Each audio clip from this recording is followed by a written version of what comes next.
सही विकल्प चुने। शब्द निर्माण उपसर्ग प्रत्यय। सही उत्तर चुनकर लिखिए। उपसर्ग वे शब्दांश हैं जो मूल शब्द कहलाते हैं? नहीं। शब्द के बीच में आते हैं? नहीं। उपसर्ग तो हमें पता है ना कि शुरू में लगते हैं, तो इसका मतलब ये ध्यान में रखते हुए मूल शब्द तो नहीं, क्योंकि मूल शब्द से ही तो पहले लगते हैं, और शब्द के बीच में भी नहीं आते। मूल शब्द के अंत में जुड़ते हैं? नहीं। मूल शब्द के अंत में प्रत्यय लगता है, इसलिए ये भी नहीं है।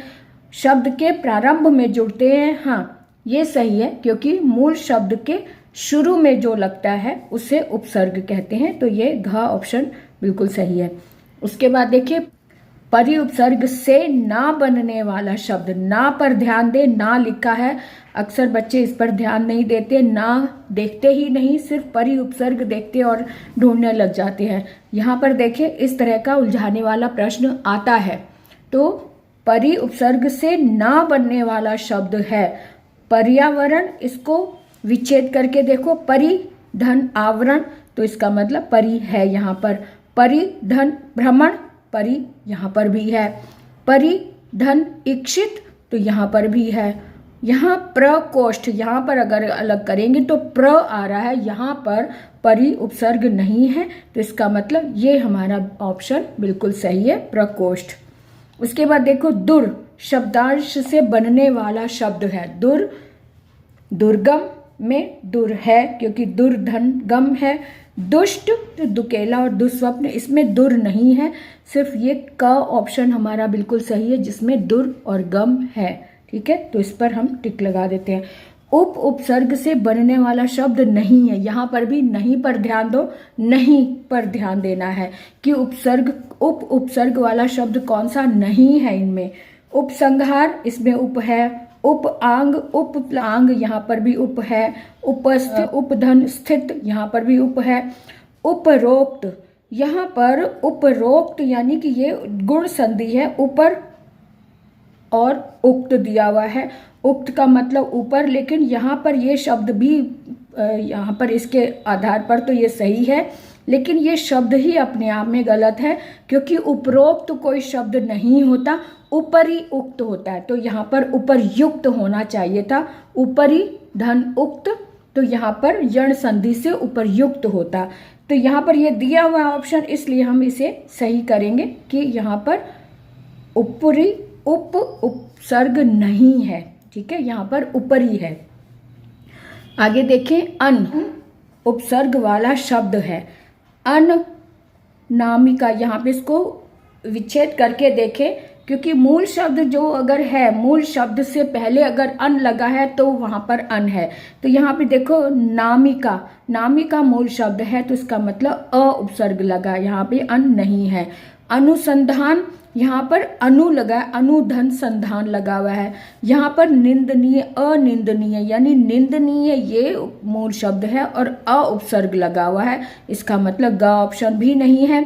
यहाँ पर देखो, अनावश्यक, तो आवश्यक मूल शब्द है, यानी आवश्यक पूरा शब्द होता है ना, आवश्यक में अन लगा है, इसका मतलब घ उपसर्ग हमारा बिल्कुल सही है। यहाँ पर घ ऑप्शन सही है, क्योंकि यहाँ पर अन लगा हुआ है। अन धन आवश्यक, दीर्घ संधि से अनावश्यक बन गया।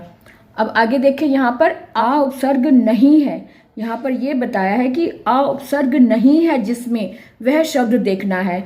आ धन गम, यहाँ पर है। आजाद, आजाद में आ नहीं है, क्योंकि आजाद अपने आप में पूरा ही एक मूल शब्द है। आयोजन, यहाँ पर भी आ उपसर्ग है। आ धन योजन, आ जन्म में भी आ है, सिर्फ ये हमारे पास है कि आजाद ख ऑप्शन में आ नहीं है ना। उसके बाद देखें, सु उपसर्ग युक्त शब्द नहीं है। सु उपसर्ग युक्त शब्द नहीं है, यहाँ पर भी नहीं पर ध्यान देना है। सु जिसमें नहीं है वो वाला शब्द ढूंढना है। तो स्वच्छ, यहाँ पर सु, ये एक छोटी सी बात ध्यान रख लो, जहां पर भी सु या कु इस तरह का उपसर्ग आता है, तो अगर वो किसी शब्द में लगा हुआ है तो यण संधि से उ का व हो जाता है। ये थोड़ी छोटी सी पहचान रख लो कि अगर सु लगा है तो उसमें अगर किसी शब्द में हम जोड़ रहे हैं और उ के कारण उसमें व आ रहा है तो व से पहले आधा अक्षर है तो समझो उसमें सु उपसर्ग लगा है, क्योंकि उ जहां लगता है यड़ संधि से उ का व हो जाता है। तो यहाँ पे सु अच्छ, तो यहाँ पर सु लगा है। सु यश, यहाँ पर सु लगा है, यहाँ पर वैसे स्पष्ट हो रहा है कि सु लगा है। सुरक्षा, यहाँ पर भी सु लगा है, लेकिन ये घ ऑप्शन जो है ये थोड़ा कंफ्यूज करने वाला है। यहाँ पर आधा स भी है और व भी लगा है, लेकिन यहाँ ये देखो कि व में ए की मात्रा लगी है। व में ए की मात्रा होने के कारण यहाँ पर हम गुण संधि देखेंगे। गुण संधि के कारण यहाँ पर ए आया है, इसका अर्थ है कि यहाँ पे स्व यहाँ पे स्व उपसर्ग है। स्व धन इच्छा, अ और ई मिलकर ए बना है, तो यहाँ पर सु नहीं है, क्योंकि यहाँ पर स्व धन इच्छा है। तो यहाँ पर ये वाला ऑप्शन सही है, क्योंकि यहाँ पर सु ऑप्शन नहीं है। ठीक है, उसके बाद देखें प्रतिकूलता। प्रतिकूलता शब्द का सही उपसर्ग और प्रत्यय दोनों ही ढूंढने हैं। तो कौन से हैं? प्रतिकूलता। पहले तो यहीं पर देख लो कि यहाँ पर कूल प्रति उपसर्ग है, ता प्रत्यय है और कूल मूल शब्द है। तो प्रतिकूलता ये का ऑप्शन ही हमारा सही निकल आया। यहीं पर हमें पता चल गया कि ये सही है। प्रतिकूलता नहीं, प्रतिकूलता नहीं, प्रतिकूलता, ये का ऑप्शन ही सही है। अब आगे देखिए अमरता शब्द में उपसर्ग प्रत्यय, यहाँ भी वही चीज है कि यहाँ मर ये मूल शब्द हमने ढूंढ लिया तो हमें उपसर्ग और प्रत्यय दोनों ही मिल जाएंगे। अब यहाँ पर मर मूल शब्द है और इससे पहले अ लगा है और बाद में ता लगा है, तो अर्थात अ उपसर्ग है और ता प्रत्यय है। और ये का यहाँ पर भी का ऑप्शन ही बिल्कुल सही है, तो का पर हम टिक लगा देंगे। अमरता यही सही है। उसके बाद आगे देखें, अब यहाँ पर बताया है कि निर्विकार शब्द बना है। किससे बना है? निर्विकार शब्द निर से बना है। तो निर उपसर्ग है, अर्थात निर उपसर्ग लगा है। तो यहाँ पे देखेंगे निर्विकार नहीं है, निर्व ये भी सही गलत है। निर यहाँ पे लगा तो है, लेकिन निर जो ये ऊपर की तरफ निर लगा, इसका मतलब र जो है वो स्वर रहित है। तो र जिस र पर हल लगा होगा वही सही होगा। तो इसका अर्थ है कि घ ऑप्शन बिल्कुल सही है, क्योंकि यहाँ पर निर में हल भी लगा है। निर्विकार ये शब्द सही है। इसके बाद प्रख्यात शब्द बना है। तो प्र और ख्यात, ख्यात मूल शब्द है और प्र उपसर्ग है, तो इसको अलग करके देख लें। तो जो ऐसा होगा प्र धन ख्यात वही सही होगा। इसका मतलब ये भी गलत है, ये भी गलत है, ये सही है। ग ऑप्शन सही है, क्योंकि यहाँ प्र और ख्यात ये दिया हुआ, ये ऑप्शन बिल्कुल सही है। उसके बाद देखो पुनर उपसर्ग। पुनर उपसर्ग वाला शब्द नहीं है, यहाँ पर भी नहीं पर ध्यान देना है। नहीं है किसमें? पुनर शब्द नहीं, पुनर उपसर्ग नहीं है। पुनर्जीवन में हल लगा हुआ है, तो इसका मतलब है कि र अगर दिया है तो या तो वो ऊपर लगा होगा या फिर स्वर मिला हुआ होगा। तो पुनर्जीवन ये ऊपर लगा है, तो पुनर, यहाँ पे भी पुनर है।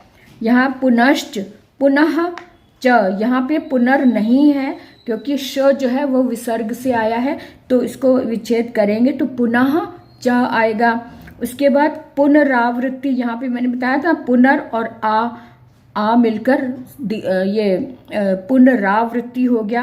पुनर में र है, र अर्थात हल वाला र है, तो यहाँ पर व्यंजन संधि हो गई। पुनर में आ मिला तो पुनरावृत्ति हो गई। अब यहाँ उत्पन्न, यहाँ पर भी पुनर है, क्योंकि पुनर्धन उत्पन्न हुआ है, व्यंजन संधि है, पुनर्धन उत्पन्न, तो इसका मतलब हमें खा ऑप्शन मिल गया। खा ऑप्शन बिल्कुल सही है, पुनः च।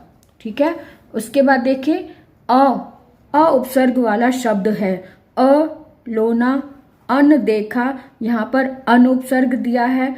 यहाँ पर अभिभूत में अभी उपसर्ग दिया है, तो और अपेक्षित है, और यहाँ पर अपेक्षित है, यहाँ पर इत प्रत्यय लगा है, लेकिन यहाँ पर कोई भी उपसर्ग नहीं है क्योंकि अपेक्षित अपेक्षा से बना है, अपेक्षा से ये विशेषण बना है, इसलिए यहाँ पर कोई भी उपसर्ग नहीं है। तो इसका अर्थ है कि क ऑप्शन बिल्कुल सही है क्योंकि यहाँ पर अलोना ये शब्द दिया हुआ है, लोना में अ लगा हुआ है।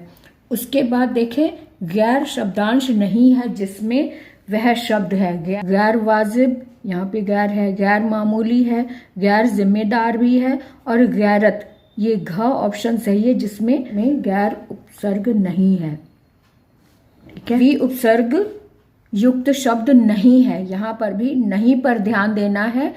तो विस्मय, विचरण वी लगा है, व्यग्र वी अग्र, यहाँ पर भी वी लगा, यण संधि के कारण वी और अग्र को मिलाया है, ई से य बना है। वी योग, इसमें भी वी है लेकिन किसमें नहीं है, विस्मय, विस्मय में विस्मय खुद ही एक मूल शब्द है तो इसमें वी उपसर्ग नहीं है, इसलिए क उपसर्ग का ऑप्शन हमारा बिल्कुल सही है, इस पर हम टिक लगाएंगे। उसके बाद देखो ई प्रत्यय युक्त शब्द है, ई प्रत्यय किस में लगा हुआ ये देखना है। तो ई प्रत्यय ये अच्छाई, इसमें तो आई लगा हुआ, आई प्रत्यय लगा है, बुराई में भी आई प्रत्यय है, पंडिताई में भी आई प्रत्यय है, उपकारी यहाँ पर ई प्रत्यय है क्योंकि उपकार में ई लगाकर उपकारी बना दिया, तो घ ऑप्शन हमारा बिल्कुल सही है जिसमें ई प्रत्यय लगा है।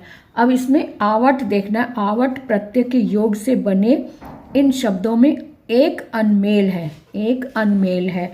तो कौन सा अनमेल है, यहाँ पर ये देखो वट लगा हुआ है ना, आ तो इसमें मिक्स हो जाता है स्वर में, लेकिन अंत में जो वट लगा हुआ इसको देखो कौन कौन से शब्दों में अंत में वट लगा हुआ है। पहले वो देखो, लिखावट, मिलावट, चिकनाहट, यहाँ पर वट नहीं है, थकावट, तो ये अलग है, इसका मतलब चिकनाहट, यहाँ पर आहट लगा है, आवट नहीं लगा, इसका मतलब ग ऑप्शन जो है अनमेल है।